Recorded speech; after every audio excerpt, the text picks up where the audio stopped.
Kumain ka na ba, Brenda? Kumusta ang mga bata? Tulog na ba? Kuya, dumating ka na po pala. Nasa itaas na po silang lahat. Baka nanonood ng TV kasi tapos na silang gumawa ng assignments. Mabuti naman kung ganon. Halika, sabayan mo ako maghapunan. Naku, tapos na po akong kumain. Sumabay ako sa mga bata. Hintayin ko na lang po na matapos kang maghapunan, kuya. Hindi pa naman ako naguhugas sa mga plato eh. Sayang naman. Akala ko masasabayan mo ako. Pero sige na nga, kakain pa rin ako kasi paborito ko itong niluto mong ulam. Ang sarap mo pa naman magluto ng kaldereta, Brenda. Alam mo, pwede ka na mag-asawa. Maaasahan ka sa mga gawaing bahay eh. At magaling ka rin mag-alaga ng mga bata. Mahaba ang pasensya mo. Naku, hindi pa po ako pwedeng mag-asawa, Kuya Rene. May obligasyon pa po ako sa pamilya ko sa probinsya. Bakit? Panganay ka ba sa inyong magkakapatid? Hindi po, pero yung ate kasi namin maagang nag-asawa, tapos sunod-sunod po ang pagbubuntis. Kaya ikaw ang sumunod sa dapat ay responsibilidad ng ate mo? Opo. Talaga palang maaasahan ka, Brenda. Lalo tuloy akong humanga sa'yo. Maswerte ang mapapangasawa mo. Salamat po. Salamat din sa'yo. Hindi kami nagkamali ni Lorna na kunin ka namin para makasama ng mga bata dito sa bahay. Parami yatang nakain ko. Ang sarap mo kasi talagang magluto, Brenda eh. Isang tipid ng ngiti na lamang ang itinugon ng dalaga sa among lalaki. Maingat niyang kinuha ang platong pinagkainan nito at sinimulan na ang paghuhugas. Si Rene naman ay lumabas na ng kusina para puntahan ng mga anak nito. Nasa itaas din ang kwarto ni Brenda, kahanay ng silid ng mga bata. Ang kwarto naman ng mag-asawang amo niya pati na rin ang banyo ay nasa ibaba. Bago umakyat ay naglinis muna ng katawan ng dalaga at nagpalit ng pantulog. Nang mapadaan sa sala, ay nagulat si Brenda na makasalubong si Rene na tanging pang ilalim na saplot lang ang suot. Hindi naman yun ang unang beses na nakita niyang halos subad na ang among lalaki. Pero hindi pa rin maiwasang mailang ni Brenda. Huwag mong sabihin naiilang ka pa rin kapag nakikita mo kung ito lang ang suot ko, Brenda. Akala ko pa naman sanay ka na. Ang mga bata nga sanay na sa akin eh. Pasensya na po. Sa edad ko kasi ngayon hindi ko po nakita si tatay sa ganyang itsura. Mahigpit po siya sa pananamit lalo na sa aming mga babaeng anak. Hindi na ako nagtataka. Ganun talaga sa mga probinsya. Pero dapat, masanay ka na, lalo't nandito ka na sa lungsod. Hindi po yata ako masasanay talaga. Sige po, aakyat na po ako. Maaga pa po ako bukas dahil maghahanda pa po ako ng almusal ninyo ng mga bata. Sandali lang, Brenda. Pwede bang mamaya ka na umakyat? May sasabihin lang sana akong importante sa'yo. Tungkol po saan, kuya? Halika, maupo ka muna rito sa sofa. Hindi ka ba nangangalay? Kanina ka pa nakatayo eh, habang nag-uusap tayo. Hindi na po. Sanay naman akong nakatayo. Ano po ba yung importante sasabihin niyo sa akin? Kasi Brenda, may aaminin ako sa'yo. Alam mo bang matagal na kitang gusto? Po? Naku kuya, baka lasing ka po kaya ko ano-anong sinasabi mo. Seryoso ako, Brenda. Kasi ang ganda mo.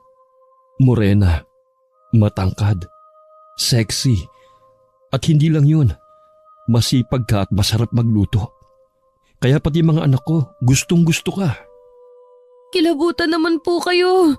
May asawa ka na, Kuya Rene, at may mga anak. Nandito lang po ako para magtrabaho. Brenda, relax ka lang. Huwag ka matakot. Wala naman akong gagawing masama sa'yo eh. Pero gusto talaga kita, Brenda. Gustong gusto kita. Tama na po. Ayoko mawala ng respeto meron ako para sa'yo, Kuya Rene. Kaya please lang po, tigilan niyo na yung kalokohang sinasabi niyo. Brenda, sandali lang. Mag-usap muna tayo. Sorry, huwag ka matakot sa akin. Magpapaliwanag ako sa'yo. Sa kabila ng mga pagtawag ng amo, walang lingon-likod na nagmamadaling umakyat si Brenda pa itaas papunta sa kwarto niya. Hindi makapaniwala ang dalaga sa mga narinig mula sa among lalaki. Magkahalong takot at galit ang nararamdaman niya ng mga oras na yon. Hindi tuloy napigilan ni Brenda na humagulgol pagdating sa loob ng kwarto niya. Padapa siyang humiga sa kama at isinubsob ang mukha sa unan habang umiiyak. Hindi niya na malayang nakapasok na pala si Rene sa loob ng kanyang silid. Nagulat si Brenda at napabalikwas ng bangon nang marinig na nagsalita ang amo mula sa likuran niya. Brenda, magpapaliwanag ako. Sorry kung natakot kita kanina. Pwede naman natin pag-usapan to ng maayos eh. Lumabas na po kayo. Baka makita kayo ng mga bata tapos ganyan ang itsura niyo at nandito sa loob ng kwarto ko. Ayokong mag-isip ng masama ang mga alaga ko. Huwag kang mag-alala. Sumilip ako sa kwarto nila. Kanina pa sila tulog. Tayong dalawa na lang ang gising, Brenda. Lumabas na po kayo, Kuya Rene. Isasarado ko ng pinto dahil inaantok na rin po ako. Brenda, kung papayag ka maging girlfriend ko, hindi natin ipaalam sa asawa ko. Susuportahan kita, pati ng pamilya mo sa probinsya. Ganun kita kagusto, Brenda. Pakiramdam ko nga, mahal na kita. Kung hindi mo nirerespeto ang asawa at mga anak mo, ibahin mo po ako. Napakabuti sa akin ni Ate Lorna. Hindi ko siya magagawang lokohin. Halika. Ano ba? Bitawan niyo po ako, Kuya Rene! Dahil hindi na halos maawat ni Rene si Brenda sa pag-iyak, napilitan itong bitiwan ng dalaga at lumabas ng kwarto. Naiwan namang masamang-masama ang loob ng dalaga. Hindi niya akalaing lihim pala siyang pinagnanasaan ng among lalaki at sinasamantala nitong wala ang amo niyang babae para pagtangkaan ang pagkababae niya. Halos 1 taon na ring naninilbihan doon si Brenda at maayos naman ang samahan nila.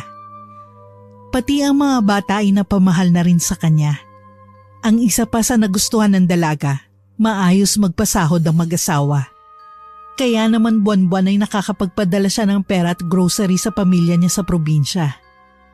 Pero dahil sa nangyari, nakabuo ng desisyon ng dalaga. Pagbalik ni Lorna, ay nagpaalam siya sa babae na uuwi ng probinsya. Nagdahilan na lamang si Brenda para pumayag ito. Nalulungkot man siya sa naging desisyon pero hindi na siya pwedeng magtagal pa sa bahay ng mga ito. Baka kasi sa susunod ay magtagumpay na si Rene sa masamang binabalak nito sa kanya. Nagulat man ang pamilya ni Brenda sa biglaang pag-uwi niya. Hindi na nag-usisa pa ang mga ito, lalo na ang kanyang ina.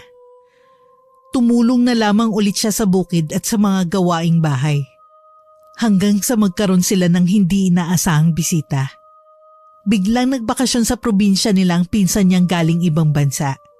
At may mga kasama itong barkada. Malugod naman tinanggap ng nanay ni Brenda ang mga ito sa bahay nila. Pwede bang maupo sa tabi mo, Brenda? Kiko, bakit ka nandito? Oo naman, upo ka lang. Pero ingat ka kasi baka mahulog ka. Mataas pa naman tong pampang. Salamat. Hinanap kita sa nanay mo, pati na rin sa pinsan mo eh. Bigla ka kasing nawala sa bahay. Sabi nila, nandito ka nga raw sa paborito mong tambayan. Nagpupunta ako dito kapag gusto ko magmuni-muni. Tsaka mahangin kasi dito at magandang view. Lalo na kapag palubog ang araw. Tama ka. Masarap nga rito. Tahimik at presko. Ito yung masarap dito sa probinsya eh. Sariwa ang hangin, di gaya sa Maynila. Pero nasa Maynila ang magagandang trabaho, Kiko. Kung ganun pala, bakit hindi ka na bumalik sa dati mong trabaho? Mahabang kwento. Mukhang personal masyado yung tanong ko, no? Pasensya ka na, Brenda. Oo nga pala. Ano nga yung mga isla na natatanaw ko? Mga karatig isla. Sakop din ng Romblon. Kaya ba nating languyin mula dito hanggang doon? Sira ka ba? Siyempre hindi. Kailangan natin sumakay ng baroto o yung maliit na bangkang desagwan. O di kaya doon sa bangkang gamit sa pagbiyahe. Nakarating ka na ba sa mga isla na yun, Brenda? Hindi ba dun sa dalawa? Sa Gakut pa lang, yun kasi ang pinakamalapit dito sa isla namin. Doon naman sa Banton, yung nakikita nating pinakamalaking isla. Doon daw lumipat noon si Nanang. Nanay ni nanay ko. Nung panahon ng gera. Tapos yung natatanaw nating parang kambal na isla. Yun naman ang Dos Hermanas. Dos Hermanas? Oo, Kiko. Ang magkapatid na isla. Sina Carlota at Isabel. Sabi ni na tatay daungan daw ng mga aswang. Kaya pinagbawalan kaming puntahan ng Dos Hermanas. Aswang? Oo, Kiko. Siguro hindi ka naniniwala sa mga aswang kasi laking syudad ka eh. Ano bang itsura ng sinasabi mong aswang? Hindi pa naman ako nakakakita ng aswang. Maaga kasi kami natutulog nung mga bata pa kami at hindi na pinapayagang lumabas sa gabi. Pero sabi nila, maraming anyo ang aswang. Dito sa probinsya namin, kagkag kung tawagin. Minsan anyong kabog o yung malaking paniki. Minsan naman daw malaking aso o di kaya baboy. Ibig sabihin, yung malaking baboy na itim na nakasalubong ko kagabi? Aswang yun? Kagabi? Oo. Niyaya kasi ako ng pinsan mo na manood ng sayawan sa kabilang barangay. Tapos umihi ako ron, sa may sagingan. Malapit lang din sa auditorium. Akala ko yung itim na baboy na nakita ko, nakalimutan lang isilong ng may-ari. Aswang pala. Bakit hindi mo agad sinabi kina nanay? Alam nila kung sino mga aswang dito sa lugar namin. Siguro taga malapit lang yun. Tapos alam na dayo ka dito sa isla namin. Kiko, huwag ka na muna sasama sa mga sayawan lalo na't gabi. Baka mamaya hindi ka na makabalik ng Maynila. Kasi makukuha ka na ng aswang na nagpakita sa'yo sa sagingan. Hindi naman intensyon ni Brenda na takutin ang bisita nilang bakasyonista. Gusto niya lang itong bigyan ng babala para makapag-ingat. Hindi akalain ng dalaga na lalagnatin si Kiko kinagabihan. Nagdiliryo pa ito at panay sigaw na layuan daw ito ng aswang. Mabuti na lamang at matyaga itong binantayan ng nanay niya. Kinabukasan ay maayos na ang pakiramdam ng binata. Pero nang makita nito si Brenda ay biglang namutla ulit si Kiko. Marahil ay naalala nito ang aswang dahil sa kanya. Sumama na ulit ang binata sa mga sayawan at pistahan ng mga sumunod na araw. Panatag naman ang loob ni Brenda dahil may dala na ang mga itong pangontra sa aswang, maligno at iba pa. Pero may mga gabing nagigising ang dalaga at nagigis na ng kanyang ina na nakatayo sa may bintana. May naririnig daw kasi ang matanda na naglalakad sa labas nila para bang nagmamasid. Nang malaman yun ng tatay ni Brenda kinabukasan, naglagay ito ng karit at mga barya sa bubong nila. Nagtayo rin ito ng mga wali sa kanilang tarangkahan. Bago naman matulog sa gabi, ay nagsasaboy ang nanay niya ng mga butil ng bigas sa bakuran. Lahat daw yon ay mabisang pangontra at pain sa aswang. Mamimiss ko tong tambayan natin. Lalo na ikaw, Brenda. Mula nang ginamot ako ng nanay mo at binigyan ng mga pangontra, di na ulit nagpakita sa akin yung aswang. Kaya nga sobra ako nagpapasalamat sa iyo at sa pamilya mo. Hindi lang sa pagpapatuloy sa amin, kundi pati na rin sa pagprotekta sa aming magbabarkada. Naku, wala yun, Kiko. Bisita kayo ng pinsan ko. Obligasyon naming istimahin kayo at siguraduhin ligtas. Pero hindi mo man lang ba naisip, kahit minsan, Kiko, na baka ako pala yung aswang? Puro ka talaga kalokohan, Brenda. Seryoso ako, Kiko. Hindi sumagi sa isip ko kahit minsan. Pero kung sakaling magiging aswang ka, kusa na ako magpapalapa sa'yo, Brenda. Talaga lang ha? Pero maiba ako. Babalik pa ba kayo dito sa isla namin? Hindi ko pa masasabi. Bala ko kasing mangibang bansa pagbalik ko sa Maynila. Ganun ba? Hindi pala sigurado kung magkikita pa tayo ulit. Pero susulat naman ako sa'yo palagi, Brenda. Wala akong maraming oras para suyuin ka dahil kailangan akong magtrabaho. Sana okay lang kung sa sulat kita ligawan. Hihintayin ko ang mga pangako mong sulat, Kiko. Salamat, Brenda. Salamat. 2 linggo mula nang bumiyahe si Kiko at ang iba pang mga bisita ni na Brenda nang magpa siya ang dalaga na bumalik sa dating trabaho niya sa Cainta. Nagbabaka sakali lamang siya na tatanggapin muli ng mag-asawang Rene at Lorna. Kung sakali mang may mahanap na ang mga ito na kapalit niya, balak ni Brenda na maghanap ng ibang mapapasukan. Magpapatulong siya sa mga pinsang nagtatrabaho naman sa Pasig. Wala si Rene nang dumating si Brenda sa bahay ng mga ito. Si Lorna lamang ang naabutan niya ron. Hindi naman nagdalawang isip ang babaeng tanggapin siyang muli bilang kasambahay. Hindi pa raw talaga naghahanap ang mga to ng kapalit ni Brenda dahil umaasa ang mag-asawa, lalo na ang mga alaga niya, na babalik pa siya. Pero mas doble ang kasiyahang nakita ng dalaga sa mukha ng among lalaki nang madatnan siya nito sa kusina pag uwi ni Rene galing opisina. Akma siyang sasalubungin ng yakap, pero mabuti na lang at nakaiwas kagad si Brenda sa lalaki. Nang magkaroon ng pagkakataong makapag-day off, ay binisita ni Brenda ang pinsan niya na nagtatrabaho sa Pasig. Doon ay nalaman niyang nakakausap nito sa telepono si Kiko. At ibinigay na rin nito sa binata ang address ng pinagtatrabahuhan niya sa Cainta. Labis na natuwa si Brenda sa ibinalita sa kanya ng pinsan niya. Hindi pala nalimutan ni Kiko ang mga pangako nito sa kanya. May natanggap akong sulat galing sa ibang bansa, Brenda. Galing sa nagangalang Francisco. Galing kay Kiko. Kiko? Boyfriend mo? Kailan pa? Hindi ko po boyfriend, kuya. Naging bisita po namin noong nasa isla pa ako. Sa probinsya namin. Kasama pong nagbabakasyon ng pinsan ko. Hindi mo pa kamo nobyo? Kung ganun, naniligaw sa'yo? Hindi ka naman niya susulatan kung hindi ka tipo. Nasaan na pong sulat, Kuya Rene? Sagutin mo muna yung tanong ko, Brenda. Manliligaw mo ba siya? Kailangan po ba na pati personal na bagay tungkol sa akin ipaalam ko pa sa inyo? Aba nga naman, nagkaroon ko lang ng manliligaw na nasa abroad. Bigla ka nang yumabang. Hindi naman po sa ganun. Ang akin lang, hindi ko naman siguro obligasyong ipaalam pa sa inyong lahat ng mga nangyayari sa buhay ko. Basta ang alam ko po, ginagawa ko naman ng maayos ang trabaho ko. Sabagay, may punto ka naman.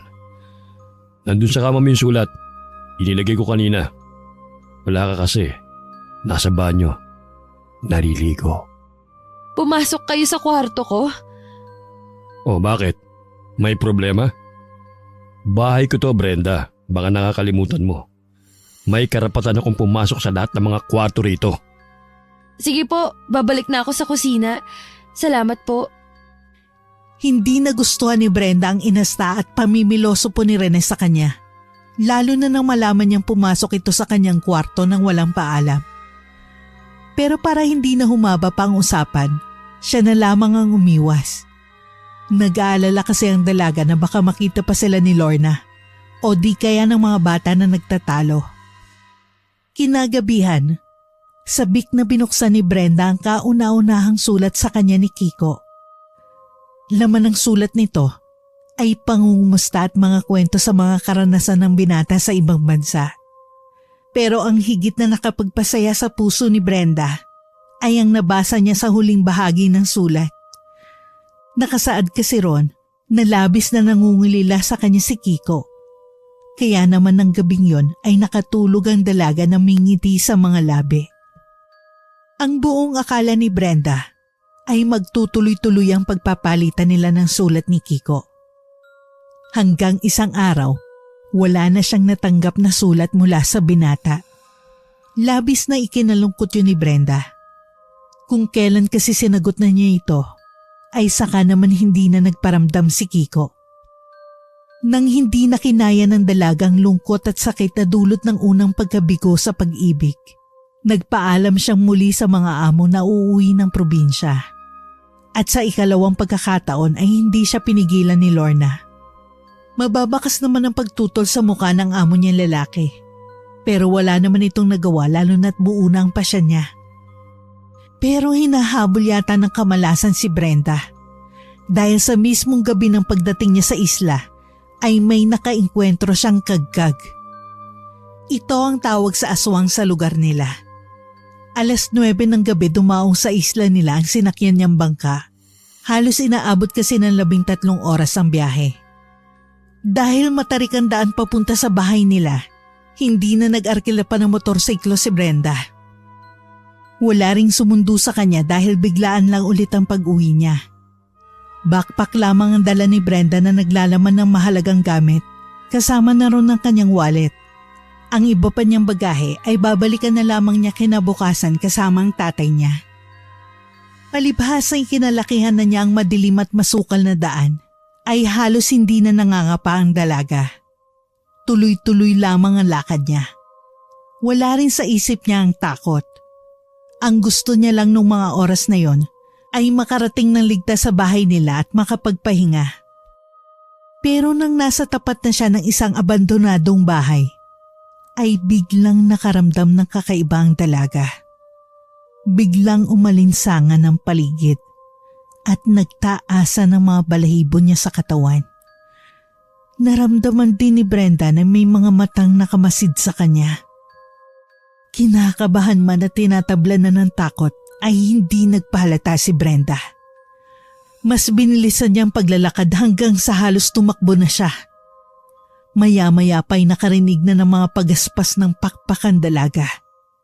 Naalala niya ang tungkol sa kagkag na kinikwento sa kanila noon ng lolo niya. Madalas ayan yung paniki, pero aswang talaga. At dayo lamang sa isla nila. Lalong binilisan ni Brenda ang pagtakbo pero sa malas ay natisod siya sa isang nakausling bato. Hindi na napigilan ng dalaga ang pagtumba dahil nawalan siya ng balanse. Napaigik siya sa sakit ng tumama ang likod niya sa isang matigas na bagay. Mabuti na lamang at sa damuhan tumama ang ulo niya.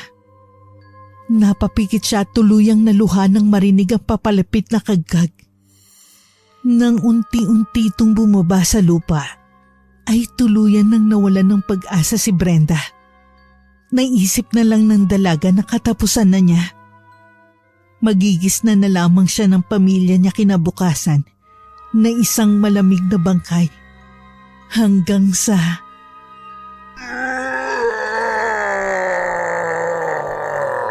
Sa wakas, natyempohan din kita kagkag ka!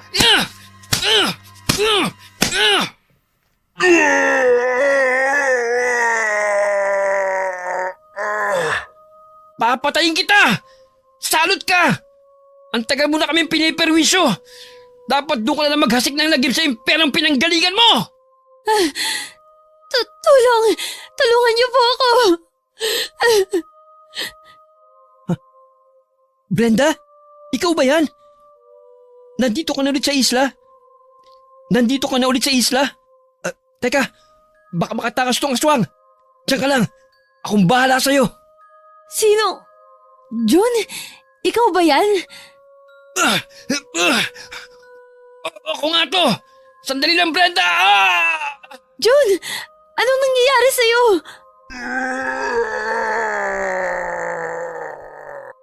Jun! Nasaan ka? Jun! Nandito ako. Naisahan ako ng aswang, Brenda. Natakasan ako ng hayop.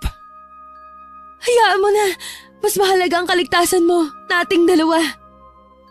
Kahit nanghihina ay pilit nilapitan ni Brenda si June.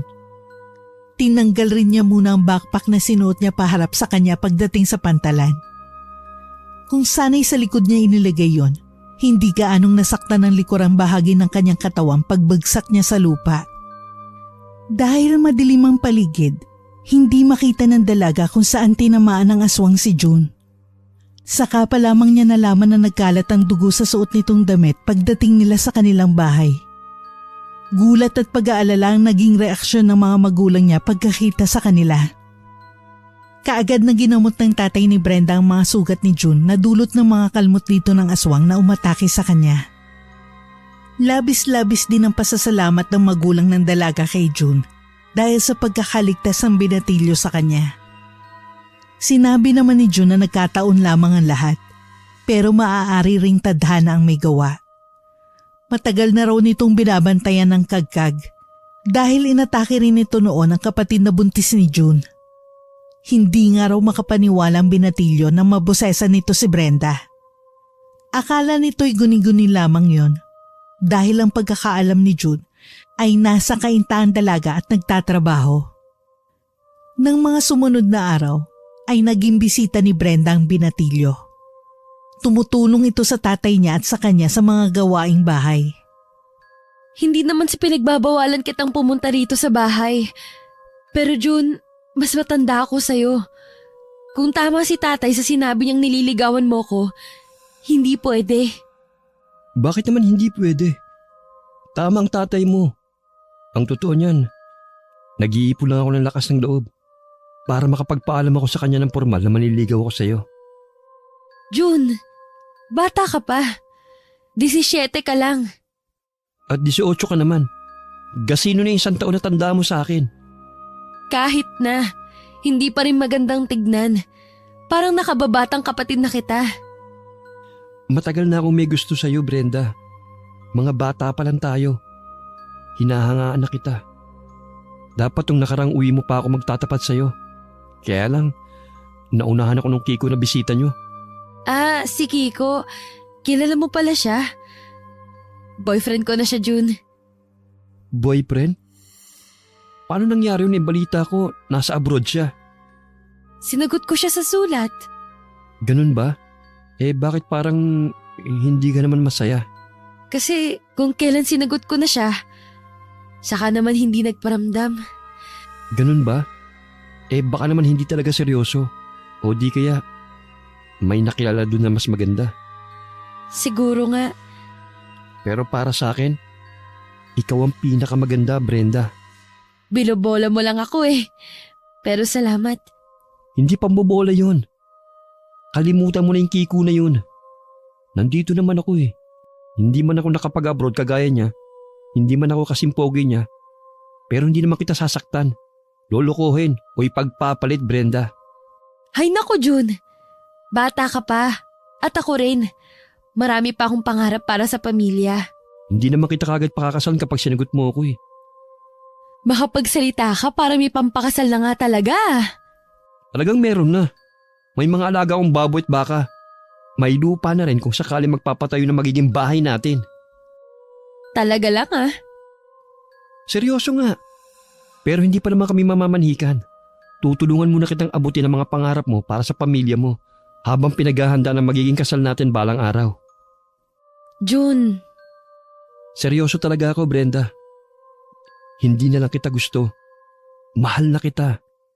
At ikaw ang babaeng pangarap kong iharap sa altar at makasama hanggang sa pagtanda. Dahil na rin sa pagpupursige ni June at para makalimutan ng sakit na idinulot ni Kiko sa puso ni Brenda, sinagot niya ang binatilyo. Hindi na niya gaanong pinatagal pa ang panliligaw nito sa kanya, lalo't mukhang seryoso naman talaga ito at aprobado ng buong pamilya niya. Napagkasunduan nilang sabay umalis ng probinsya para magtrabaho. Sa tulong ng pinsan niya sa Pasig, ay nakapasok si Brenda sa isang mayamang pamilya sa Maynila bilang kasambahay. Si June naman ay kinuhang panadero ng tiyuhin nitong may panaderya sa Batangas. Mabilis na lumipas ang panahon. Naging maayos at matibay ang kanilang relasyon hanggang sa umabot na sila ng 10 taon bilang magnobyo. Palibhas ay may ipon na si June at naipagawa na rin ni Brenda ang bahay nila sa probinsya. Nagkasundo na magpakasal ang dalawa. Umuwi sila sa probinsya at doon nga'y namanhika na si June sa kanila. Kaagad din silang bumalik sa kani-kaniyang trabaho. May 5 buwan pa bago ang araw ng kasal nila kaya makakapag-ipon pa sila.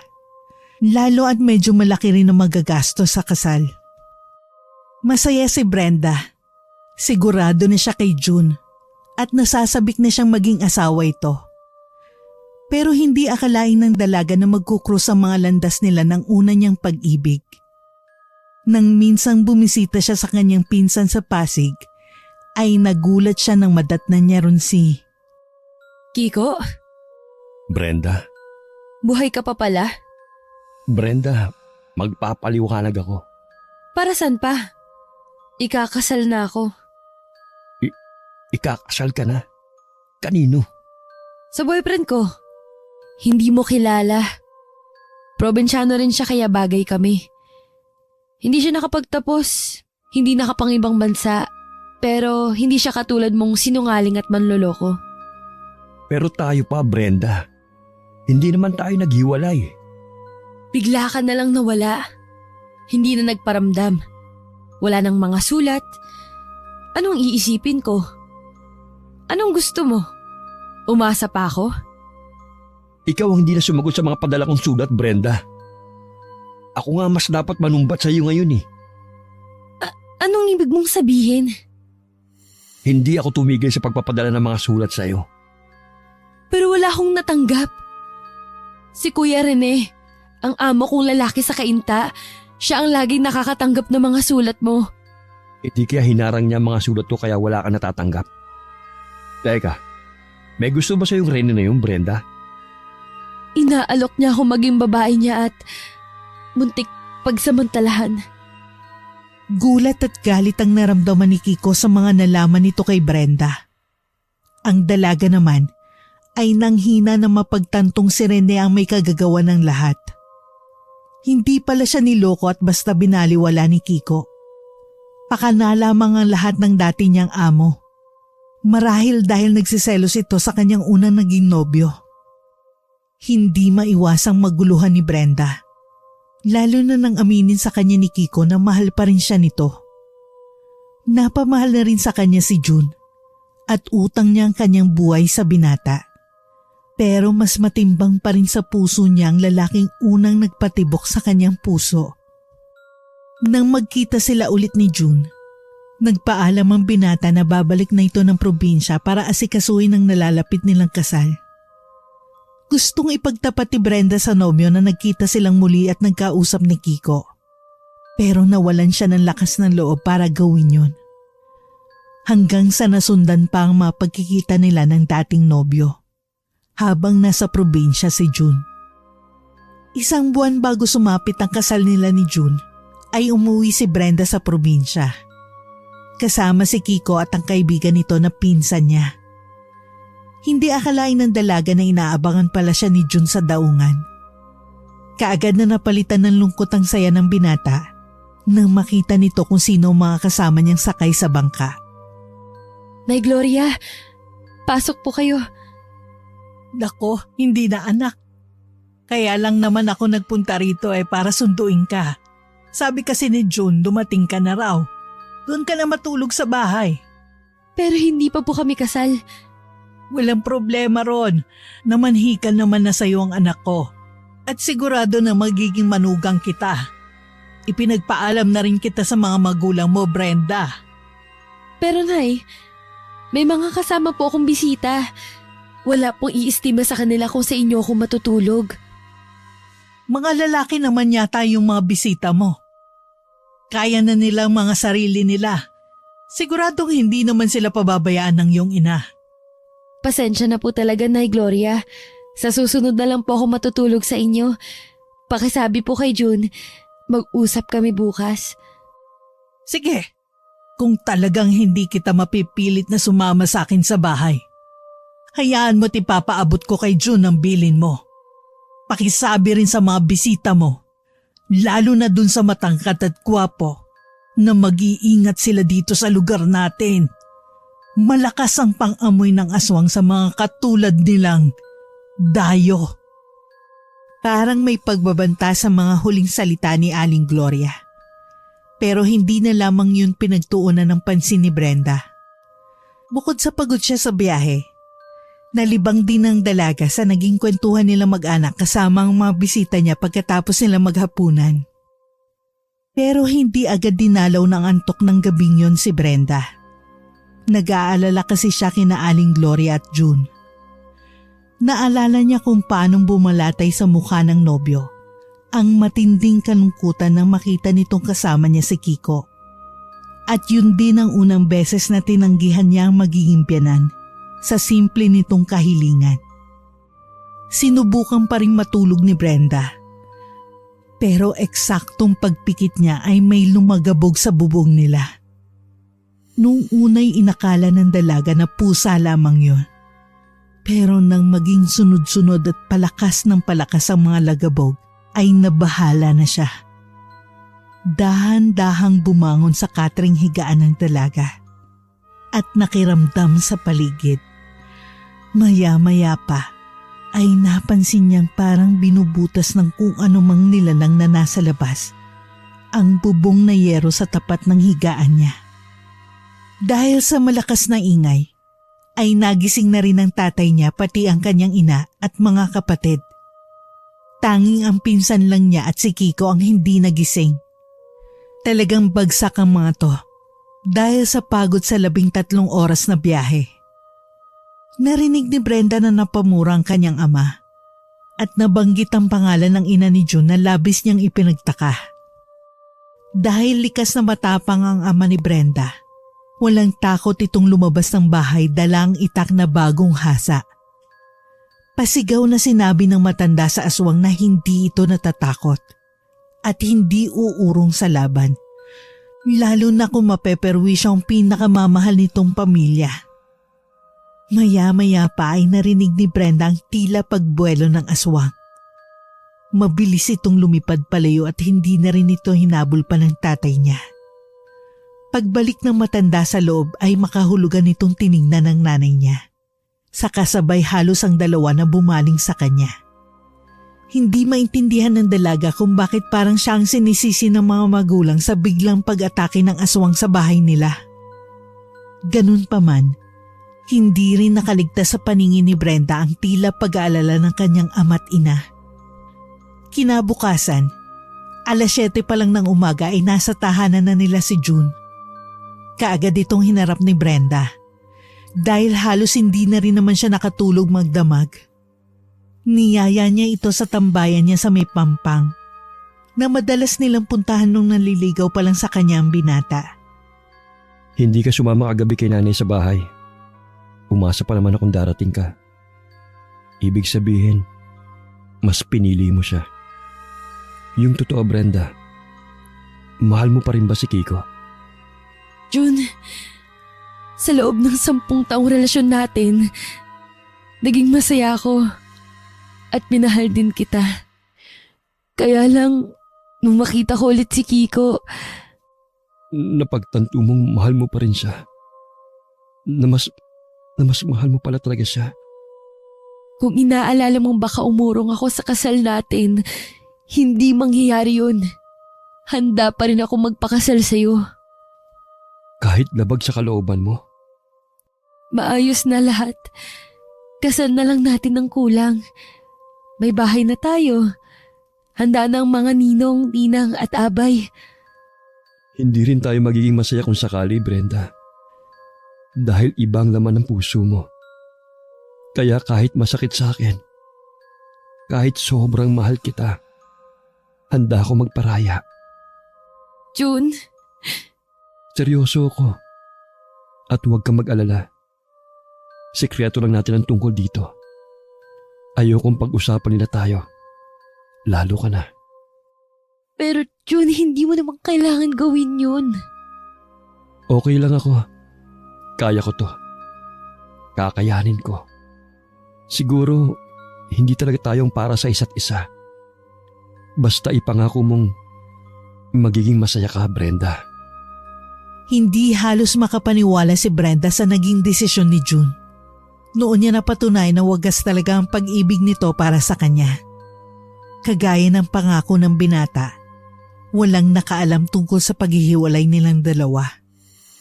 Hindi rin naman nagtagal sa probinsya sina Brenda dahil ilang beses nakainkwentro ng aswang si Kiko.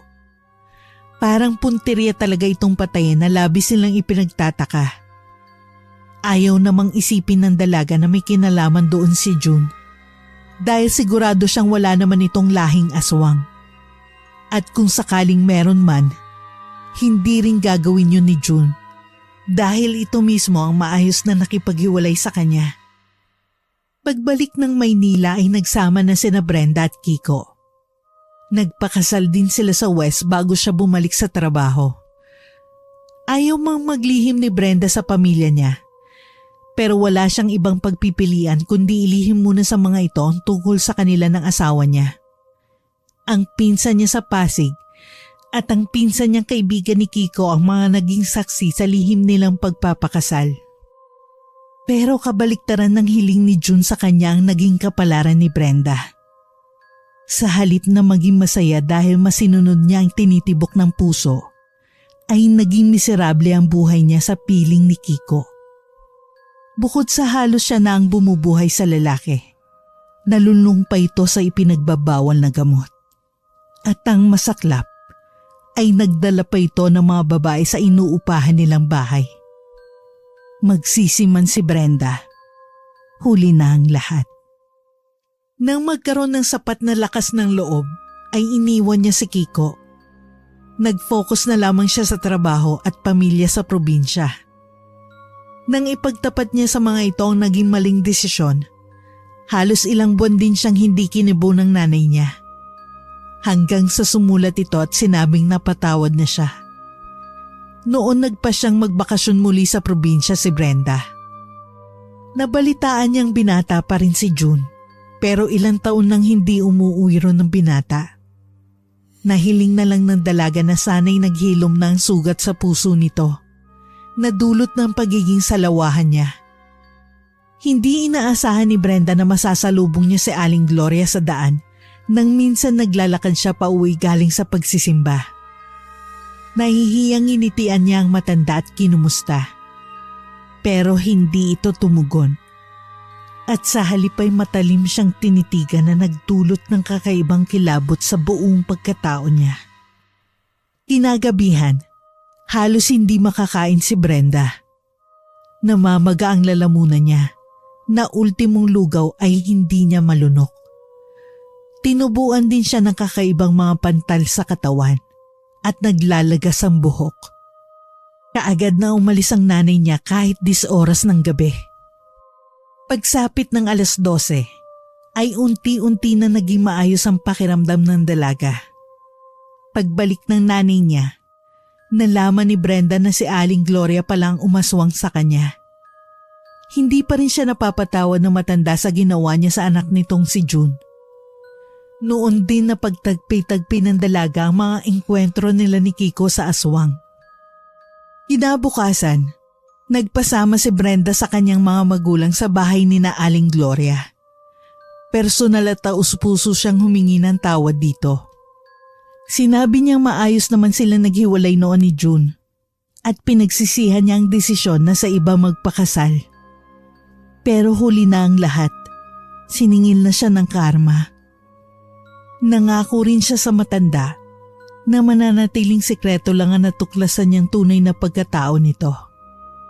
Bago umalis doon si Brenda, ay nakamit na rin niya sa wakas ang pagpapatawad ng muntikan na niyang maging biyanan.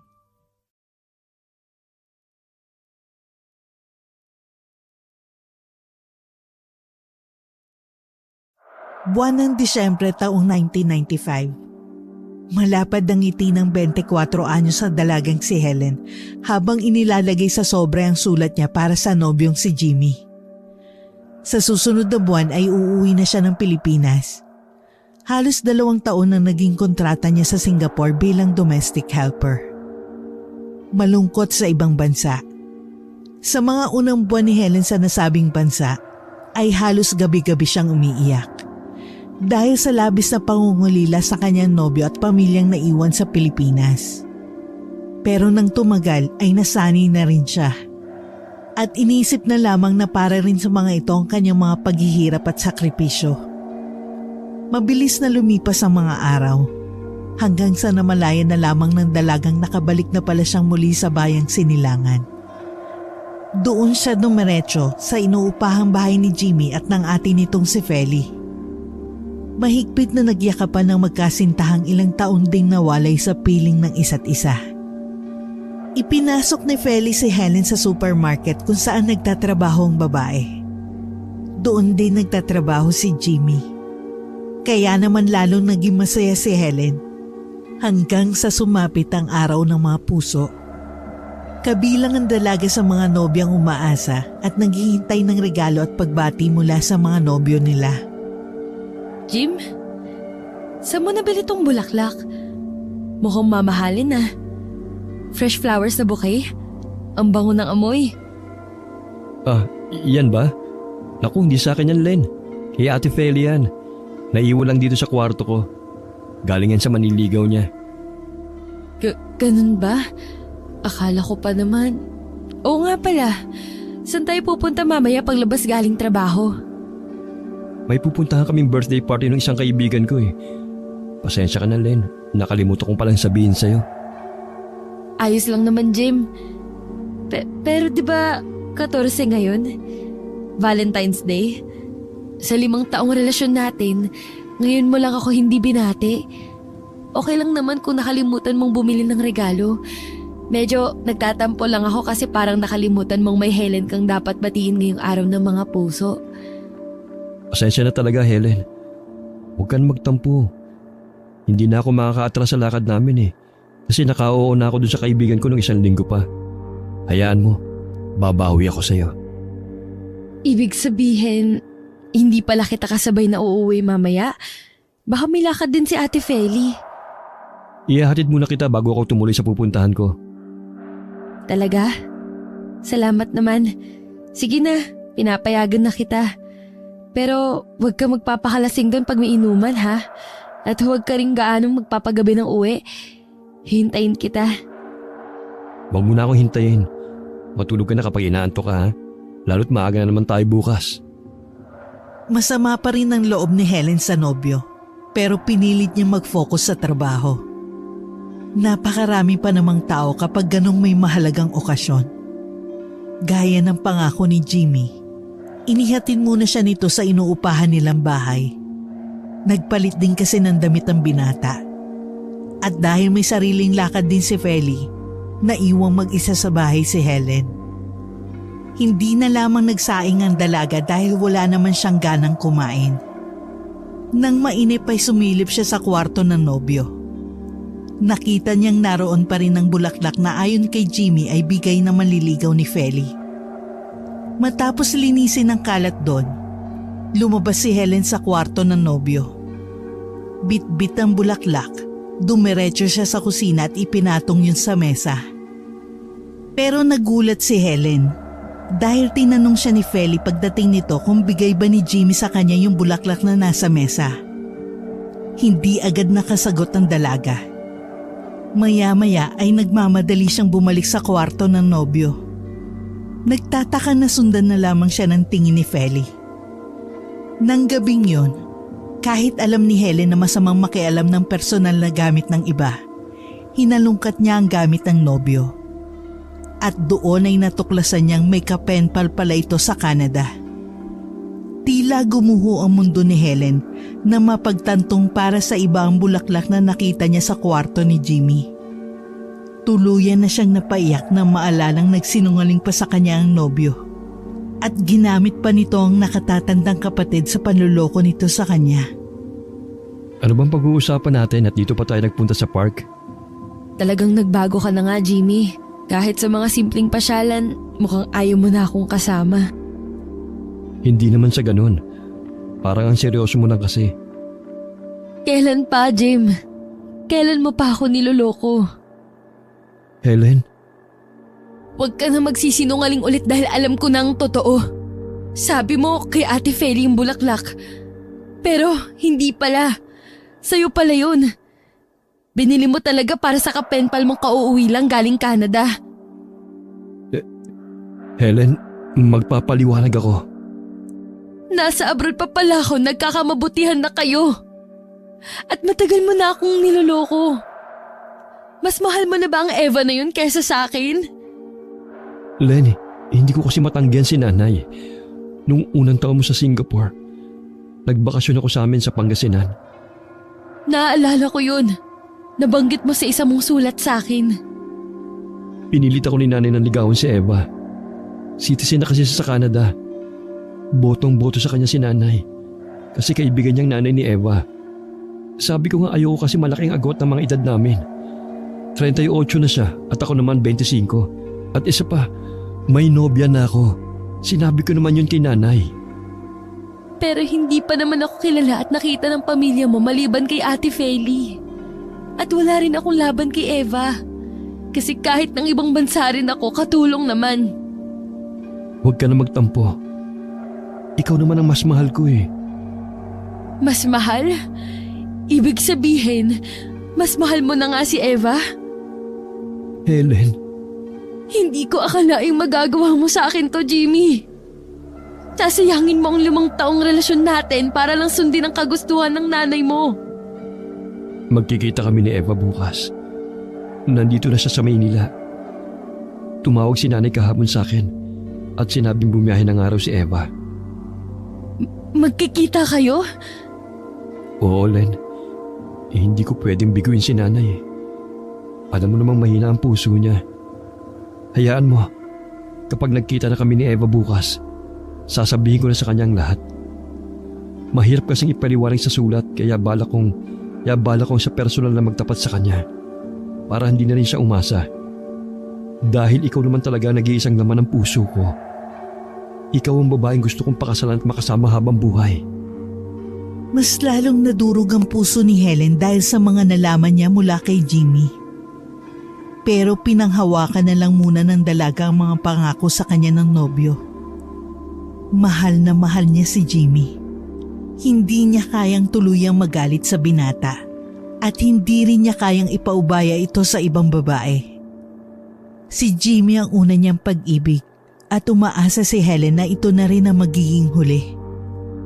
Kinabukasan, tahimik lang si Helen sa trabaho. Hindi rin niya kinakausap si Feli dahil mukhang may alam din ng babae tungkol kay Eva. Bago magtanghali, may 2 babaeng pumasok sa pinagtatrabahuhan nilang supermarket at nagtanong ang mga ito tungkol kay Jimmy. Kinabahan si Helen. Ni hindi niya matingnan ng 2 babae kahit may kilala siyang isa sa mga yon. Si Eva. Helen, pakinggan mo muna sana si Jimmy bago ka magalit. Sasabihin niya sa'yo kung anong pinag-usapan nila ni Eva. Sige. May alok sa akin si Eva. Tutulungan daw niya ako makapunta sa Canada at ihahanap niya ako ron ng magandang trabaho. At pumayag ka? Helen, ano ba? Pwede bang patapusin mo muna sa pagsasalita ang kapatid ko? Paano kayo magkakaintindihan kung pinangungunahan mo na siya? Pasensya na, Ate Feli. Sabi ni Eva na yun nga. Tutulungan niya ako sa lahat, pati na sa mga gastusin para makalis ako ng bansa. Pero kailangan namin magpakasal. Ganun ba? E di sige, pakasalan mo ang babae mo. Hindi mo pa ako diretsuhin kung ano-ano pang dinadahilan mo, Jimmy. Maiintindihan ko naman kung sasabihin mong mas pinipili mong Eva na yan kesa sa akin. Hindi totoo yan, Helen. Kung ako lang masusunod, ayokong umalis ng bansa dahil ayokong iwan ka. Pero hindi ko kasi matanggihan si nanay. Puro na lang ba nanay mo ang susundin mo? Jimmy, malaki ka na. May karapatan ka ng magdesisyon para sa sarili mo. Bakit ka magpapadala lang sa sulsul ng pamilya mo? Ayaw nila sa akin? Okay lang. Pero tayo namang 2 magsasama. Pagpakalalaki ka naman, Jimmy. Helen, dahan-dahan ka sa pananalita mo ha. Baka nakakalimutan mo, hindi ka pa asawa ng kapatid ko. Girlfriend ka pa lang niya.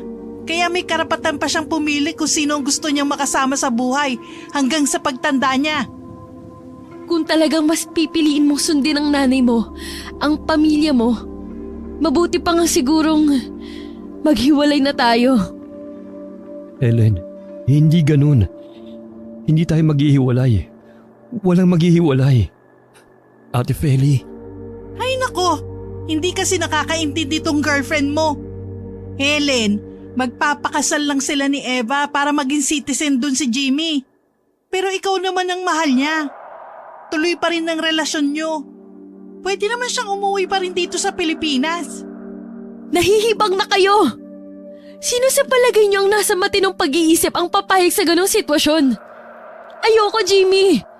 Ako ang una at tunay mong nobya. Tapos ako pa pala yung magiging kabit? Anong pamilya yung meron ka, Jimmy? Daig pa ninyo ang may lahing siraulo. Bakit? Masakit ba marinig ang totoo? Akala ko pa naman kakampi kita, Ate Feli. Kasi babae ka rin at alam mo yung pakiramdam ng niloloko. Pero yung pala, kagaya ka rin ng nanay nyo. Kukonsintihin mo rin si Jimmy at susulsulan. Dahil ano? Dahil mapera ang Eva na yon? Hahayaan mo akong magmukhang kawawa at katawa-tawa dahil lang sa pera? Len, tahan na. Kasalanan ko. Ako talaga yung nagkamali. Dapat nung una pa lang, hindi na ako pumayag sa gusto ni nanay. Patawarin mo sana ako at bigyan ng isa pang pagkakataon. Helen, please. Hinayaan ni Feli na mag-usap ng masinsinan sina Helen at Jimmy. Masama man ang loob ng dalaga sa nobyo. Naayos din nila ang di pagkakaunawaan sa huli. Pumayag din si Helen nang sabihin ni Jimmy na bibisita ito sa Pangasinan, sa pamilya ni Eva. Hindi maiwasang mangamba pa rin ng dalaga. Pero mahal niya talaga ang binata. Nangako rin naman itong ipagtatapat na kay Eva ang tungkol sa kanya. Pati na rin ang plano nilang magpakasal. Habang nasa Pangasinan si Jimmy, nagkaroon ng masamang panaginip si Helen. May isang itim na nilalang na sumasakal sa kanya. Bagamat nakamulat ang mga mata ng dalaga, ang nilalang na nagtatangkang patayin siya ay malabo ang mukha. Hingal na hingal at habol ang paghinga ni Helen nang magising siya. Pakiramdam niya ay totoong nangyari ang lahat. Sa nanghihinang mga kamay ay pilit niyang kinapa ang leg at sinampal ang sariling pisngi. Hindi niya mapigilang mapaiyak nang mapagtantong nagising siya mula sa isang nakakatakot na panaginip. Dahil nagkakailangan na sila ni Feli, hindi na niya binanggit sa babae ang tungkol sa kanyang napanaginipan. Nang bumalik si Jimmy, tinanong kaagad ni Helen ang nobyo kung nasabi ba nito kay Eva ang tungkol sa kanila. Hindi ko nasabi sa kanya, lalo na sa pamilya niya. Pasensya ka na, mahal. Pero bakit? Ibig bang sabihin, pinipili mo siya? Hindi, Helen. Natakot kasi ako sa magulang niya. Mahal na mahal nila si Eva, lalo na ng mga kapatid niyang lalaki. Nag-iisang anak na babae siya at nasasabik sila makapag-asawa na si Eva. Paano tayo magpapakasal kung hindi mo pa naaayos yung problema mo kay Eva? Jimmy, kaya nga tayo magpapakasal para lumagay na sa tahimik. Pero paano mangyayari yun kung ganito kagulo ang sitwasyon mo? Natin! Pasensya ka na talaga, mahal. Huwag ka na magalit. Hayaan mo. Kukuha lang ako ng tiyempo para masabi sa kanya. Tatawagan ko siya at pangako, sasabihin ko na talaga sa kanya ang totoo. Para hindi na siya umasa pang kaming dalawang magkakatuluyan. Jim, huling pagkakataon na tong ibibigay ko sa'yo ngayon. Kapag hindi mo pa rin nasabi kay Eva ang lahat ng dapat mong sabihin, ako na mismo ang lalayo. Aalis ako dito at maghahanap ng ibang trabaho. Doon sa malayo sa'yo. At gagawin ko ang lahat para hindi na ulit mag-cross ang mga landas nating dalawa. Helen. Mula ng huling pag-uusap ni na Helen at Jimmy, hindi na ulit kinibo ng dalaga ang binata. Hindi rin naman siya nito kinulit. Naisip no ni Helen na baka napagtanturin talaga ni Jimmy na mas mabuti kung susundin na lang nito ang kagustuhan ng ina at mga kapatid. Mula mang sapat na basihan ay labis na nasaktan si Helen sa mga naiisip. Hindi niya alam kung handa na nga ba siyang ipaubaya kay Eva si Jimmy kung sakali. Hindi niya rin magawang lubusang magalit sa nanay ng nobyo. Naisip ng dalaga na marahil bilang isang ina, ay gusto lang talaga nitong mapabuti ang anak. Kumpara naman kasi talaga kay Eva ay talong-talo siya. Bukod kasi sa botong-boto rito ang pamilya ni Jimmy. Maganda rin ang magiging buhay ni Jimmy kapag si Eva ang nakatuluyan ng binata. May posibilidad na makapagtrabaho sa ibang bansa si Feli. Pati na rin ang iba pang kapatid ng mga ito. Hanggang isang araw, Nagkaroon ng hindi inaasahang bisita si Helen. Magandang umaga. Dito ba nakatira si Feli? Oo, dito nga. Kaya lang wala siya eh. Hindi kasi sabay ang day off namin. Okay lang. Hindi naman talaga siya ang sadya ko rito. Ikaw si Helen, tama? Bakit alam mo ang... Eva. Ako si Eva. Pwede bang pumasok tayo sa loob? Gusto sana kitang makausap, Helen. Sige, alika, pasok ka. Salamat. Okay din pala tong inuupahan yung bahay. At ang ganda mo pala, Helen. Salamat. Hindi rin ako magtatagal kaya hindi na ako magpapaligoy-ligoy pa. Alam ko na ang lahat. Tinawagan ako ni Jimmy nung isang araw. Nasabi na pala niya sa'yo. Oo, Helen. Nung una nagulat ako. Nasaktan, nagalit. Pero pinakinggan ko pa rin ang paliwanag niya. Alam mo, maswerte ka kay Jimmy. Pero ngayon nakita na kita, masasabi kong mas maswerte siya sa'yo. Eva, Hindi ko na kayang magalit sa kanya nang malaman kong nanay niya talagang may pakana ng lahat. Nakonsensya ako at hinahangaan kita. Hindi lahat mananatili pa rin pagkatapos malamang may ibang babaeng taong mahal nila. mahal ko si Jimmy. 5 taon na rin kami magnobyo. Marami nang nalampas ang mga pagsubok sa relasyon namin. Hindi rin naman ako galit sa'yo, Eva. Kasi hindi mo naman alam na may nobya na pala si Jimmy. Salamat kung ganun, Helen. Aaminin ko, nasaktan ako. Umasa rin kasi talaga ako. Akala ko si Jimmy na yung lalaking nakatadhana para sa akin. Hindi pa rin pala. Nakakalungkot. Pero pagbalik ko ng Canada, makakalimutan ko rin ang kabiguan ko kay Jimmy. Sana nga mapatawad mo rin si Jimmy pagdating ng panahon. Pero alam mo ba, na inihahanda ako na rin ang sarili ko kung sakaling ikaw ang piliin niya. Na malabong mangyari. Mahal na mahal ka niya, Helen. Pasensya na kung nasaktan ka dahil sa akin. Sana maging masaya kayo ni Jimmy. At sana, ano man ang mga pagsubok na dadaan pa sa pagsasama ninyo, wag na wag kang bibitaw. Maraming salamat, Eva. Ipagdarasal kong sana mahanap mo rin ang lalaking mamahalin mo at magmamahal sa'yo ng totoo. Bago umalis si Eva ay nagyakap muna ng mahigpit ang dalawa. Sa kabila ng mga nangyari sa kanila, ay isang magandang samahan ang nabuo sa pagitan ng dalawang babae sa buhay ni Jimmy. Nagbilin si Eva kay Helen na siya na lamang ang magpaabot sa nobyo ng pamamaalam nito at pasasalamat. Naintindihan naman ng dalaga kung bakit ayaw nang makita at makausap ni Eva si Jimmy bago ito bumalik sa ibang bansa. Ramdam ni Helen na napamahal na rin talaga sa nobyo niya si Eva. Pag-uwi ni Jimmy kinagabihan, ibinalita rito ni Helen ang tungkol sa pagbisita ni Eva. Hindi nakaligtas sa mga mata ng dalaga ang lungkot na lumarawan sa mukha ng nobyo. Alam ni Helen na katulad ni Eva, nahulog din ang loob ni Jimmy sa babae. Marahil nga kung nagkataong wala siya sa buhay ng binata, ay magkakatuluyan ng dalawa. Isang linggo ang matuling lumipas. Nagkasundo sina Helen at Jimmy na uuwi ng Pangasinan. Gusto kasi ng nobyo niya na humingi ng basbas sa pamilya nito bago sila magpakasal. Sana'y hindi ka na nagpakita sa akin, Jimmy. At dinala mo pa talagang babaeng yan dito. Nay naman, wag na ho kayong magalit sa akin. Maayos na ang lahat sa pagitan namin ni Eva. Bakit? May pagpipilian ba siya? Anong gusto mo? Siya pa yung maghahabol sa'yo? Mas kailangan mo siya kesa sa kailangan ka niya. Pero si Helen po ang mahal ko. Siya ang gusto kong pakasalan at makasama hanggang sa pagtanda. Mabubusog ka ba ng pagmamahal? Mabibigyan ng magandang kinabukasan? Makakatulong sa amin na pamilya mo? Nay, pakiusap naman. Tama na ho ang tungkol kay Eva. Hindi akong lalaki para sa kanya. Kaya ho kami nandito.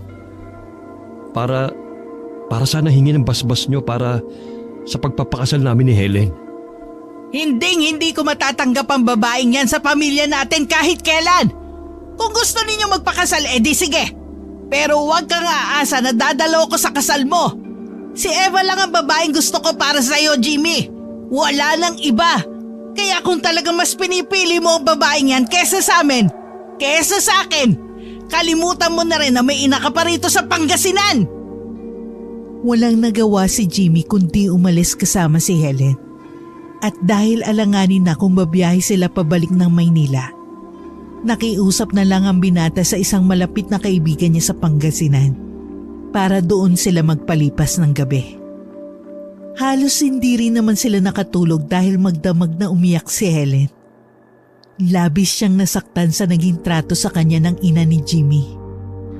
Bawat salitang binitiwan ng matanda ay parang kutsilyong sumasaksak sa puso niya.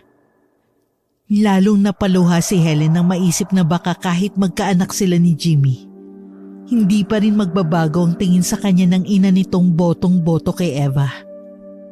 Wag! Lumayo ka sa akin! Huwag mo akong patayin! Wag! Ah! Helen? Helen? Helen, gising! Gising, Helen! Jimmy! Ano bang napaniginipan mo? Takot na takot ka. May tao sumasakal sa akin! At gusto akong patayin! Ilang buwan na niya akong dinadalo sa panaginip ko, Jimmy! Shh! Panaginip lang yon. Nandito lang ako lagi sa tabi mo. Kaya huwag ka nang umiyak. Wala kang dapat ikatakot. Pero parang totoo. Pakiramdam ko may gusto talagang pumatay sa akin. Natatakot ako, Jimmy. Natatakot ako. Baka epekto lang sobrang pag-iisip mo sa mga bagay-bagay. Kalimutan na natin ang mga nangyari sa nakaraan, mahal. Mag-focus na lang tayo sa pag-aasikaso ng kasal natin. Sana nga yun lang dahilan ng masama kong panaginip. Pero paano kung babala pala yun? Paano kung... Ipanatag mong loob mo. Dahil hindi kita pababayaan anuman na mangyari. Hanggang nabubuhay ako, walang pwedeng manakit sa'yo, mahal ko. Dahil sa mga sinabi ni Jimmy kay Helen, unti-unting napanatag ang loob ng dalaga. Nang mga sumunod na araw, naging abala sila sa pag-aasikaso ng kanilang kasal. Bumiyahe ang mga magulang at dalawang kapatid ni Helen paluwas ng Maynila. Pero hindi talaga sumipot ang ina ni Jimmy na si Anita. Dumalo naman sa kasal nila si Feli. Pero sumama ang loob ni Helen dahil itim na bestida ang isinuot ng babae. Hindi na lang niya ito kinumpronta para hindi na lumaki pa ang gulo. Pagkatapos ng kasal nila, umuwi ng Pangasinan si Feli. Ang pamilya naman niya ay bumalik din kaagad sa kanilang probinsya. Ate Feli, bakit ka umiiyak? May nangyari bang... Ikaw ang may kasalanan ng lahat, Helen. Dahil sa'yo, ulila na kami ngayon, Zayda. Nagpakamatay si nanay dahil hindi niya matanggap na ikaw ang pinakasalan ni Jimmy at hindi si Eva. Ate, tama na. Walang kasalanan si Helen. Wala namang may gusto sa nangyari. Kaya huwag mong ibunton sa kanyang sisi sa pagkamatay ni nanay. At sinong sisisihin ko, ikaw? Sa bagay kung hindi lang sana naging matigas ang ulo mo. Hindi maiisip ng nanay natin na kitli ng sarili nitong buhay. Asawa ko na si Helen. Dahil sa nangyari, lalong hindi ko na siya matatanggap pa bilang hipag, Jimmy. At isinusumpa ko, hindi kita patatahimikin, Helen. At hindi kita mapapatawad. Ikaw ang pumatay kay nanay. Sinabing tama na, Ate Feli. Wala na kayong ginawa kundi pasamain ang loob ng asawa ko. Pinalagpas ko yung ginawa mong pagsusot ng itim sa kasal namin dahil ayoko mag-away tayo.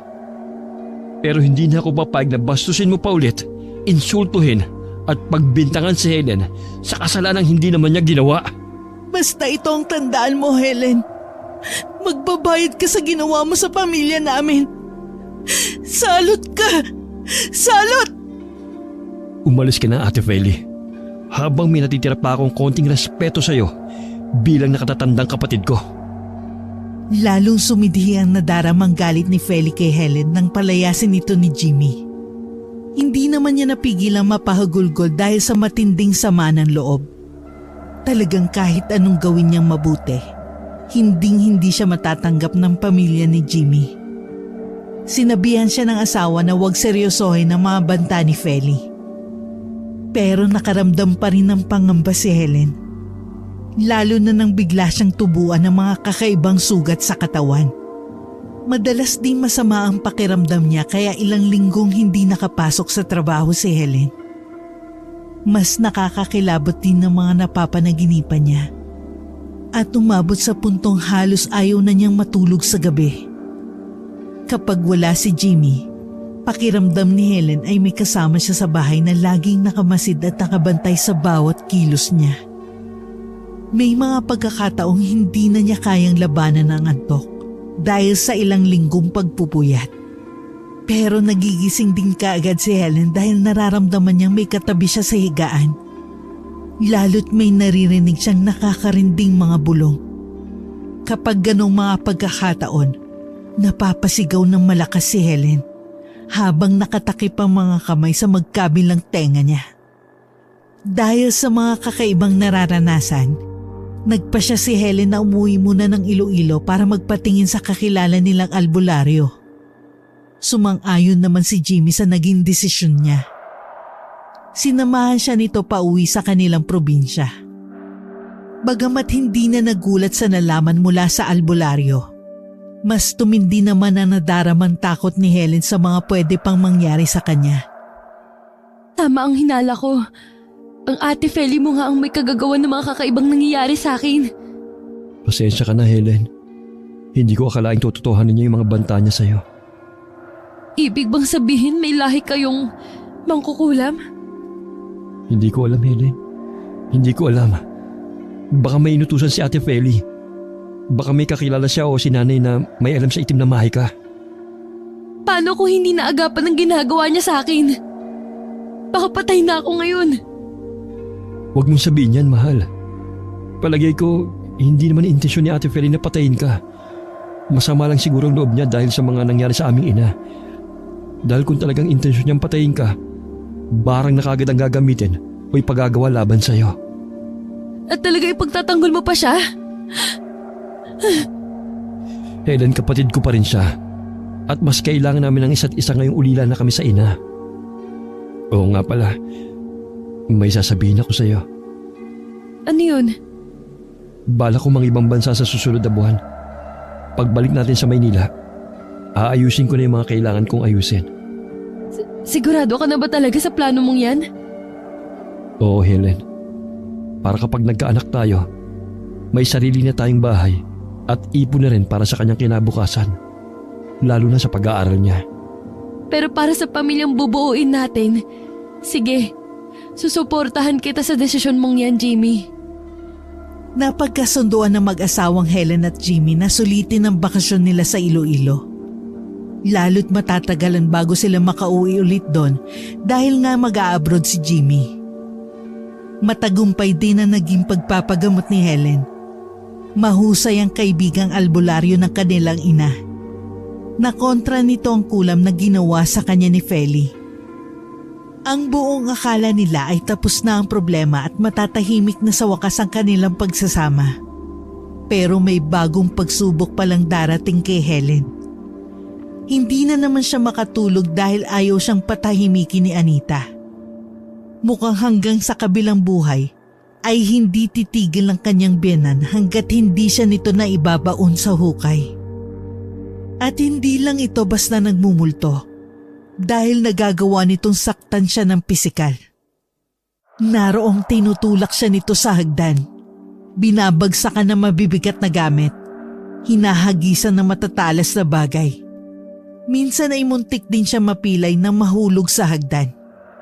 Mabuti na lang talaga at nagkakataong nakakaligtas si Helen sa lahat ng masasamang balak sa kanya ng multo ni Anita. Pero hindi na talaga niya alam kung anong gagawin para tigilan na siya nito. Para tuluyan na matahimik ang buhay at pagsasama nilang mag-asawa. Jimmy, alam mong mahal na mahal kita. Pero wala na ako ibang maisip na paraan para tigilan na ako ng nanay mo. Maghiwalay na lang tayo. Ano bang sinasabi mo, mahal? Maayos na ang lahat ng huling pag-uusap natin ha. Pumayag ka na nga na umalis ako ng Pilipinas. Nagbago na ba ang isip mo? Ayaw mo na ba akong umalis? Pwede naman natin pag-usapan ulit ang tungkol dun, Helen. Hindi mo kailangan makipaghiwalay sa akin. Lalo na ngayong kasal na tayong dalawa. Ang nanay mo, hindi niya pa rin ako tinitigilan. Minumulto niya ako, Jimmy. At may pakiramdam akong hindi siya titigil hanggat hindi ako namamatay. Bakit ngayon mo lang sinabi sa akin? Sana kung nalaman ko kagad, hindi na lang ako umalis ang bahay. Kaya nga hindi ko na ipinapaalam sa'yo dahil ayoko maapektuhan pati ang trabaho mo. Ayoko na, Jimmy. Ayoko na. Pagod na ako. Ibibigay ko na lang ang gusto ng nanay mo para matapos na rin ang paghihirap ko. Helen, pakiusap, mahal. Huwag kang panghinaan ng loob. Huwag tayo mawalan ng pag-asa. Bumalik tayo sa kakilala niyong albularyo. Sasamahan kita. Naniniwala akong matutulungan niya tayo. Babalik tayo ulit ng Iloilo? Kung yun lang ang tanging paraan para matapos ang mga pagpaparamdam at panggugulo sa ilang multo ni... Pero gastos na naman yun, Jimmy. Mas kailangan mo ng pera para sa pag-aasikaso ng mga papel para sa pangingibang bansa mo. Ako nang bahalang gumawa ng paraan, Helen. Sa ngayon, ang mas mahalaga sa akin ay ang kapakanan mo. Salamat, Jimmy. Basta ipangako mo sa akin na hindi mo na ulit iisipin at babanggitin ang tungkol sa pakikipaghiwalay. Hindi mo alam kung gaano kasakit para sa akin ang marinig yun mula sa'yo. Oo, Jimmy. Pangako. Hindi na mauulit. Patawarin mo sana ako kung nasabi ko yun. Tama na. Tapos na yon. Hindi ako galit. Pero aaminin kong nagtampo ko kanina. Basta lagi mong tatandaan na mahal kita, Helen. Higit pa sa buhay ko. Mahal na mahal din kita, Jimmy. Mahigpit na nagyakap ang mag-asawang Helen at Jimmy. Nang gabing yun, mahimbing siyang nakatulog sa tabi ng asawa. Pansamantalang nakalimutan ni Helen ang tungkol sa pagmumulto ni Anita. Hindi natulog si Jimmy at binantayan lamang ang asawa hanggang umaga. Pagkagising ni Helen kinabukasan, ay saka pa lamang pinagbigyan ni Jimmy ang sarili na makapagpahinga. Labis ang pasasalamat ni Helen sa kabiyak at lalo niyang naramdaman ang pagmamahal nito at pag-aalaga. Hindi na nag-aksaya pa ng oras ang dalawa. Nang sumunod na araw ay bumiyahe na sila pabalik ng probinsya ni na Helen. Nagulat ang pamilya niya sa bigla nilang pagdating. Pero nang sabihin ni Helen kung ano ang pakay nila sa biglaang pag-uwi roon, ay agad na nagboluntaryo ang nanay niya para samahan sila sa kakilala nitong albularyo. Pagdating doon, ay ikinuwento lahat ni Helen ang karanasan niya. Ang mga pagpaparamdam sa kanya at panggugulo ng multo ng biyenang si Anita. Amamanhig! Amamanhig? Ano ho yun? Pag-alagalag multo na nanliligalig. Ano ho ang dapat naming gawin para tigilan na ako nito?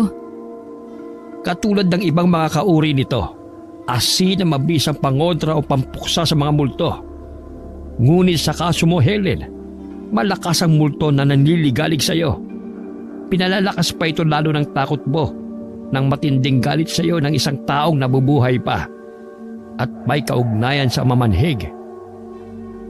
Ano ho ang ibig niyong sabihin? May kamag-anak o kapamilya ba ang asawa mo na may galit sa iyo? Si Ate Feli.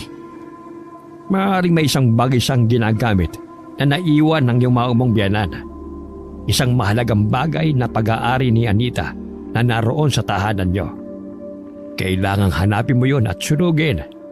Helen, kapag nagawa mo yon, hindi ka naguguluhin pa ng amamanhig. Anong bagay naman ho kaya yon? Ikaw ang mas nakakaalam ng mga gamit o pag-aari ng iyong ina. Ikaw lamang ang makakatulong sa iyong asawa. Maraming salamat ho sa tulong ninyo. Hindi nga nagkamali si nanay. Mahusay kayong albularyo. Walang anuman, Helen. Matagal na kami magkaibigan ng nanay mo. May isang bagay pa pala akong nakalimutan. Ano ho yun?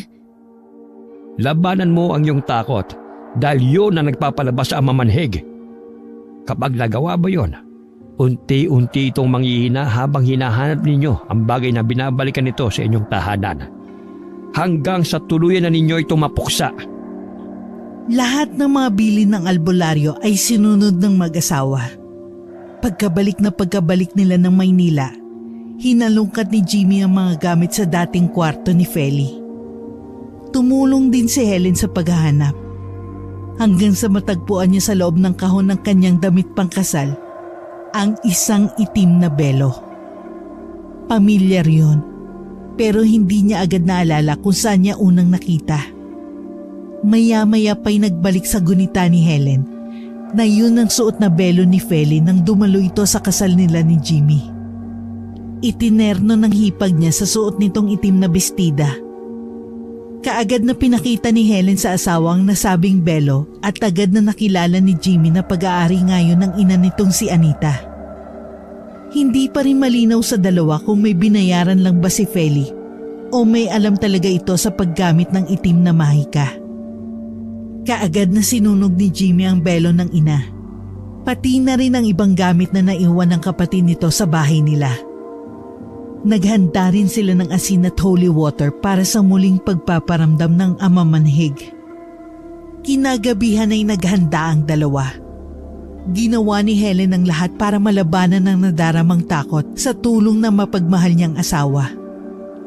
Nasaksihan ni Jimmy kung gaano kalakas ang multo ni Anita. Pero dahil sa bilin ng albularyo, mas nilakasan ng mag-asawa ang loob nila. Napansin nilang unti-unti ngang nanghina ang amamanhig. Dahil hindi na nila ito makita, nagsaboy ng asin ang mag-asawa sa bawat sulok ng bahay nila. Pati na rin sa sahig at sa bubong. Nakarinig pa sila ng mga sigaw at lagabog bago tuluyan naging tahimik ang buong paligid. Muling nagyakap ng mahigpit ang mag-asawa. Sa mga puso nila ay kapwa may piping dasal na sana nga ay tuluyan na nilang napuksa ang amamanhig. Bagamat nasunod naman lahat ni na Helen at Jimmy ang mga bili ng albularyo, humingi pa sila ng tulong sa kakilalang pare para makasigurong malaya na talaga ang bahay nila mula sa masasamang espiritu. At matapos nga ang pagpapabasbas nila, hindi na muling nagparamdam pa ang multo ni Anita. Nakalipas ang halos 5 buwan. Isang araw, habang nasa trabaho si Jimmy ay nagkaroon ng isang di inaasahang bisita si Helen. Ate Feli, Kumusta ka na, Helen? Buntis ka na pala. anong kailangan mo? Bakit ka nandito? Anong klaseng tanong yan? Hipag mo ko at kapatid ko si Jimmy. Masama bang bisitahin ko kayo? Wala siya rito. Mamayang gabi pa lang dating niya. Natatakot ka pa rin ba sa akin? Dahil ba sa mga nangyari nitong nakaraan? Pakiusap, Ate Feli. Kahit para man lang sa pamangkin mo, patahimikin mo na ako. Helen, Tinakaya ko. Kahit takot na takot ako na labanan ng kulam at amamanhig na ikaw ang may gawa. Pero ngayong buntis ako, hindi ko alam kung kakayanin ko pa kapag may ginawa ka ulit sa akin. Helen, kaya nga ako nagpunta rito para humingi ng tawad sa inyo ni Jimmy. Lalong-lalo na sa'yo. Hindi ako umaasang patatawarin niyo ako agad pero ang mahalaga, nasabi at naipaalam ko sa inyong labis-labis ang pagsisisi ko. Nilamon ng galit ang puso ko dahil sa pagkawala ni nanay. Nakalimutan ko ang lahat ng kabutihan mo, ang pagkakaibigan natin. Patawad, Helen. Alam kong ang sama-sama kong tao. Pero sana dumating yung araw na mapatawad niyo rin ako ng kapatid ko. Kami ni nanay. Ate Feli.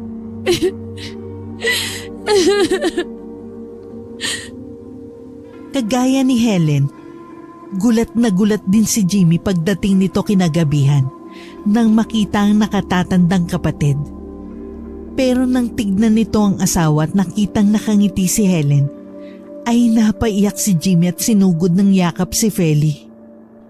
Maya-maya pa'y nakiyakap na rin si Helen sa dalawa habang nag-iiyakan sila. Nang gabing yun din ay nakamit ni Feli ang kapatawaran mula sa mag-asawang Helen at Jimmy. Masaya nilang pinagsaluhan ng masarap na hapunang hinanda ni Helen. Napagkasunduan din nila na ituloy na ni Jimmy ang pag-alis nito papuntang ibang bansa. Dahil sasamahan si Helen ng hipag habang wala ang asawa. Ito ang aalalay sa kanya. Lalo at buntis siya sa panganay nila ni Jimmy. Bago umalis ang lalaki ng Pilipinas, umuwi muna silang tatlo sa Pangasinan upang bisitahin ang puntod ni Anita. Nagpaalam din si Jimmy sa ina at humiling na sana'y tuluyan ng matahimik ang kaluluwa nito saan man ito naroroon. Nalulungkot man sila at nanghihinayang dahil hindi man lang nakita ni Anita ang unang apusanan nito. Alam ni Helen na gagampanan ni Feli ang pagiging mabuting tiyahin sa magiging pamangkin. Kahanga-hanga sina Helen at Jimmy. Dahil sa kabila ng hindi magandang nangyari sa nakaraan, nahanap pa rin nila sa kanilang mga puso ang pagpapatawad. Mas pinili nilang magkaroon ng katahimikan kesa magtanim ng galit kina Anita at Feli. Kumain